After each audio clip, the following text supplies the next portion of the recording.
मैं डॉक्टर जमर राम, सहायक आचार्य दर्शन शास्त्र, राजकीय महाविद्यालय बाड़मेर। आज हम अध्ययन करेंगे नीति शास्त्र का स्वरूप तथा क्षेत्र। नीति शास्त्र का क्या स्वरूप है और उसका क्षेत्र क्या है, उसके बारे में अध्ययन करेंगे।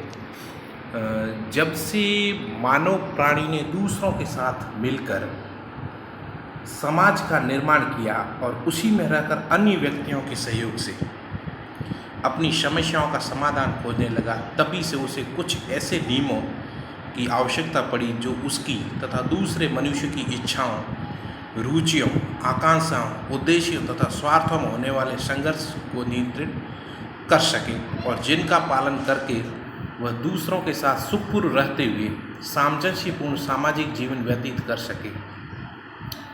धीरे धीरे इन्हीं नियमों ने सामाजिक परंपराओं अथवा रीति रिवाजों का रूप ग्रहण कर लिया, जिनका पालन करना समाज के सदस्य के रूप में प्रत्येक व्यक्ति के लिए आवश्यक समझा जाना लगा। इन सामाजिक परंपराओं, रूढ़ियों या रीति रिवाजों से ही उस शास्त्र या विज्ञान का विकास हुआ जिसे हम आज नीति शास्त्र अथवा नैतिक दर्शन कहते हैं। जब से मनुष्य की आवश्यकता हुई दूसरों के साथ मिलजुल कर रहने की, या उसकी आवश्यकता या दूसरों की आवश्यकताओं की जब महसूस हुई, तभी से उसे ऐसे एक शास्त्र की आदत, रूढ़ियाँ, परंपरा या रीति रिवाजों से उस शास्त्र का विकास हुआ जिसे हम आज नीति शास्त्र अथवा नैतिक दर्शन कहते हैं। नीति शास्त्र का इंग्लिश समानार्थी शब्द एथिक्स है। इंग्लिश का समानार्थी एथिक्स कहते हैं। यह यूनानी विशेषण एथिका जो एथोस से व्युत्पन्न होता है। एथोस रीति, प्रचलन अथवा आदर्श के अर्थ में, आदत के अर्थ में प्रयुक्त होता है। एथोस। एथिक्स को मॉरल फिलॉसफी भी कहते हैं। मॉरल शब्द की व्युत्पत्ति लैटिन शब्द मोरेस से हुई है, जिसका अर्थ भी रीति या आदत होता है। इस प्रकार शाब्दिक अर्थ की दृष्टि से नीति शास्त्र मनुष्यों की आदतों अथवा रीति रिवाजों का शास्त्र है। शाब्दिक अर्थ की दृष्टि से हम देखें तो नीति शास्त्र क्या है? मनुष्य की आदतों और रीति रिवाजों का ही शास्त्र है। नीति शास्त्र मनुष्य की आदतों की पृष्ठभूमि में स्थित सिद्धांतों का विवेचन और उनकी अच्छाई तथा बुराई, जो मनुष्यों की अच्छाई तथा बुराई, उचित अनुचित, शुभ तथा अशुभ कारणों का विश्लेषण करता है। इन सब का मनुष्यों की जो अच्छाई है, बुराई है, उचित है, अनुचित है, शुभ अशुभ, इन सभी कारणों का विश्लेषण करता है। यह आचार का नियामक विज्ञान है। इसे आचार शास्त्र भी कहते हैं। ये आचार विचार का विश्लेषण करता है, जैसे अच्छाई, बुराई, उचित, इसलिए इसे आचार शास्त्र या नियामक विज्ञान भी कहते हैं। नीति शास्त्र अच्छे अथवा बुरे व्यवहार में अभियुक्त मानव चरित्र का शास्त्र है। नीति शास्त्र मानव के चरित्र का शास्त्र है, क्योंकि ये अच्छे और बुरे व्यवहार का जो अध्ययन करता है। वस्तुतः अच्छाई और बुराई उस परम हित की ओर संकेत करते हैं जो कि मानव जीवन का आदर्श है। अतः नीति शास्त्र उच्चतम लक्ष्य या कल्याण का विज्ञान है। उच्चतम लक्ष्य या कल्याण का विज्ञान भी कहते हैं। नीति शास्त्र का संबंध किसी आदर्श अथवा मानदंड की तुलना में व्यवहार का मूल्यांकन भी करता है। मानव व्यवहार में सन्निहित सर्वोच्च आदर्श का निरूपण इसका लक्ष्य है। यह हमें यह सिखाने का प्रयास करता है कि हम कैसे मनुष्यों की आदतों अथवा चरित्र के विषय में सम्यक नैतिक निर्णय करने में सक्षम हो। मनुष्य की आदतें हैं या चरित्र, उसका सही निर्णय कैसे करने तथा कैसे उनको मानव जीवन के महत्तम आदर्श की तुलना में उचित अथवा अनुचित, सत अथवा असत समझे। नीति शास्त्र मानव जीवन में सन्निहित आदर्श का शास्त्र, ये मनुष्य के परम हित का विज्ञान। J.S. मैकेंजी ने नीति शास्त्र को मानव जीवन में सन्निहित आदर्श का विज्ञान कहा। मैकेंजी ने नीति शास्त्र को मानव जीवन में सन्निहित आदर्श का विज्ञान कहा। अरस्तु ने कहा है कि नीति शास्त्र मानव जीवन के चरम लक्ष्य का, मानव जीवन का जो चरम लक्ष्य उसका अन्वेषण करता है, अरस्तु कहता है। इन परिभाषाओं से निम्नलिखित निष्कर्ष अवगत होते हैं। नीति शास्त्र एक विज्ञान है। नीति शास्त्र को भी विज्ञान कह सकते हैं, क्योंकि इसके अंतर्गत सत्य क्या है, असत्य क्या है, शुभ क्या है, अशुभ क्या है, उचित क्या है, अनुचित क्या है, अनुचित क्या आदि का विधिवत अध्ययन तथा अन्वेषण किया जाता है। नीति शास्त्र में इसका अध्ययन किया जाता है, इसलिए नीति शास्त्र को भी हम विज्ञान कह सकते हैं। नीति शास्त्र एक आदर्श मूलक विज्ञान है। इसमें विभिन्न आदर्शों का अनुसंधान होता है। नीति शास्त्र केवल समाज में रहने वाले मानव प्राणियों के आचरण या ऐच्छिक व्यवहार पर ही विचार है। नीति शास्त्र केवल जो समाज में रहने वाले जो मानव प्राणी हैं उनका ही आचरण या ऐच्छिक व्यवहार पर ही विचार करता है। नीति शास्त्र नैतिक निर्णयों से संबंधित है और समाज में रहने वाले मनुष्यों के आचरण के संबंध में जो समाज में रहता है उनके ही निर्णय देता है। नीति शास्त्र मानव प्राणियों का आचरण तथा ऐच्छिक कर्मों का मूल्यांकन हेतु कुछ आधारभूत आदर्शों, मानदंडों तथा सिद्धांतों की स्थापना। नीति शास्त्र जो समाज में मानव प्राणी रहते हैं उनके आचरण और उनके कर्मों के मूल्यांकन करने हेतु कुछ आधारभूत आदर्श, मानदंड या सिद्धांत की भी स्थापना करता है। नीति शास्त्र का स्वरूप, नेचर।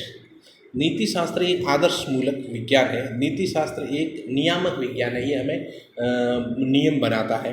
ये संपूर्ण मानवीय व्यवहार को किसी आदर्श प्राप्ति के दृष्टिकोण से विवेचन किया। मानव व्यवहार को आदर्श प्राप्ति के दृष्टिकोण से विवेचन करता है। विशेष रूप से मानवीय व्यवहार अथवा आंतरिक संकल्प तथा प्रेरणा सहित मानवीय कर्मों से इसका संपर्क है। मानवीय जो कर्म है इससे इसका संपर्क है। नीति शास्त्र मनुष्यों के कार्यों के ऊपर नैतिक आदर्श की तुलना में मूल्यार्थक निर्णय देता है। वास्तव में मनुष्य के मूल्य क्या है उसको निर्णय देता है। मूल्यार्थक निर्णय बतलाते क्या होना चाहिए, कैसा होना चाहिए, मनुष्य कैसा होना चाहिए, मानव क्या। इस प्रकार नीति शास्त्र नियामक विज्ञान है। नियामक विज्ञानों का संपर्क आदर्शों से होता है जो मानव जीवन को नियंत्रण करते हैं। नियामक विज्ञान आदर्श, मानदंड अथवा मूल्यों का निर्धारण करते हैं। परम हित के अनुसरण के लिए जो उचित है उसको निर्धारित करना नीति शास्त्र, जो हमारे हित के लिए, परम हित के लिए अनुसरण है या अनुसरण के लिए उचित है उससे निर्धारित करना नीति शास्त्र का कार्य। नीति शास्त्र व्यवहार का विज्ञान। नीति शास्त्र वह विज्ञान है जो मानव व्यवहार में सन्निहित आदर्श से संबंधित है। शुभ अशुभ, उचित अनुचित, इनसे इनका संबंध है। दूसरा नियामक विज्ञान है नीति शास्त्र। 3 नंबर, नीति शास्त्र का मनुष्य के व्यावहारिक जीवन पर प्रभाव अवश्य पड़ा। मनुष्य के जो व्यावहारिक जीवन पर नीति शास्त्र का बहुत अच्छा प्रभाव पड़ता है। अब है नीति शास्त्र का क्षेत्र। नीति शास्त्र का क्षेत्र उसका विषय विस्तार है, मतलब उसका कितना विषय विस्तार है नीति शास्त्र का। नियामक विज्ञान होने के नाते नीति शास्त्र नैतिक आदर्श की परिभाषा जो नैतिक आदर्श कैसे हो उसकी परिभाषा देने का नीति शास्त्र प्रयास करता है। इसके क्षेत्र में निम्नलिखित बातें आती है। कौन कौन सी बातें जो आती है नीति शास्त्र के क्षेत्र में। पहली, नीति शास्त्र की मौलिक समस्या तो नैतिक आदर्श का स्वरूप है। कैसा होना चाहिए आदर्श, जिसकी तुलना में नैतिक निर्णय दिया जाता है। नैतिक आदर्श क्या है, परम मंगल क्या है, क्या परम मंगल है, सब कर्मों में किस वस्तु को सत्य का, सब जितने परम कर्म है उसमें किस वस्तु को सत्य कहा जाता है या सही का। दूसरा, जब कोई कर्म नैतिक आदर्श के अनुसार, हमारे नैतिक आदर्श के अनुसार होता है तो वह सत्य माना जाता है, हमारे लिए उपयुक्त होता है तो सत्य माना जाता है, तथा जब उसके विरुद्ध होता है तो असत्य कहलाता है। नीति शास्त्र की आधारभूत प्रत्यय सत्य, कर्तव्य, उचित और शुभ क्या है, जिनके स्वभाव का यह अनुसंधान करता है। नीति शास्त्र सत्य क्या है, कर्तव्य क्या है, उचित क्या है, शुभ है क्या है, इन सब का यह अनुसंधान करता है। नीति शास्त्र नैतिक भावनाओं की प्रकृति तथा उनका नैतिक निर्णय संबंध का भी विचार करता है। नैतिक बाध्यता अथवा कर्तव्य बुद्धि भी नैतिक निर्णय के साथ रहती है। जब हम किसी वस्तु को सत्य कहते हैं, किसी वस्तु को जब हम सत्य कहते हैं तो देखते हैं तो हमें उसे करने के लिए नैतिक बाध्यता महसूस होती है। जब हम किसी चीज़ को असत्य देखते हैं तो उसे न करने के लिए भी नैतिक बाध्यता महसूस होती है। नीति शास्त्र इस कर्तव्य बुद्धि अथवा नैतिक बाध्यता की भी विवेचना करता है। 4, अच्छे कर्मों से हमें पुण्य होता है। ये हमें नीति शास्त्र में बताता है कि अच्छे कर्मों से हमें क्या होता है, पुण्य होता है, तथा बुरे कर्मों से हमें पाप लगता है। नीति शास्त्र पाप, पुण्य, धर्म, अधर्म का भी विवेचन करता है। नीति शास्त्र इसकी भी विवेचना करता है कि कोई कर्म पाप कर्म तथा कोई पुण्य कर्म क्यों होता है, इसका भी विवेचन नीति शास्त्र के अंतर्गत किया। प्रत्येक व्यक्ति अपने कर्मों के लिए स्वयं उत्तरदायी है। नीति शास्त्र कहता है कि प्रत्येक व्यक्ति अपने कर्मों के लिए स्वयं उत्तरदायी है। नीति शास्त्र उत्तरदायित्व के अर्थ का विश्लेषण करता है। उत्तरदायी का क्या अर्थ है उसका विश्लेषण करता है। नीति शास्त्र यह भी बताता है कि अपराधी अपने अपराध के लिए स्वयं उत्तरदायी है। नीति शास्त्र यह भी बताने का प्रयास करता है कि जो भी अपराधी अपराध करता है वह अपने अपराध के लिए स्वयं उत्तरदायी होता है, अतः वह दंडनीय है।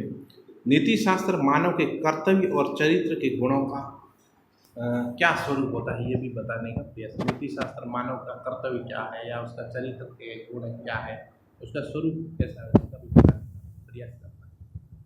नीति शास्त्र को मनोवैज्ञानिक, दार्शनिक, समाज विज्ञान तथा राजनीतिक आदि से संबंधित समस्याओं का सामना करना पड़ता है। नीति शास्त्र से मनोवैज्ञानिक, दार्शनिक, सामाजिक, सभी प्रकार की समस्याओं का सामना करना पड़ता है। इस प्रकार नीति शास्त्र का क्षेत्र बहुत ही विस्तृत है। नीति शास्त्र हमें ये बताता है कि मानव के जो कर्म है, सत्य है, असत्य है, शुभ है, उचित है, ये सभी कर्मों का विश्लेषण करता है और हमें कौन सा कर्म हमारे लिए उचित है, कौन सा अनुचित है, इसके बारे में हमें पूर्ण रूप से नीति शास्त्र इसके बारे में बताता है, जिससे क्या है मानव का व्यवहार सही हो जाए और जो देश में जो बढ़ रहे अपराध है या कोई गलत कार्य कर रहा है तो उससे क्या है कि वो सही रास्ते पर ले जाने का कार्य करता है। नीति शास्त्र हमें शुभ क्या है, अशुभ क्या है, उचित क्या है, अनुचित क्या है, हमारे लिए इन सभी का सही अर्थ बतलाता है, जिससे हम सही अपने रास्ते पर चल सकें। धन्यवाद।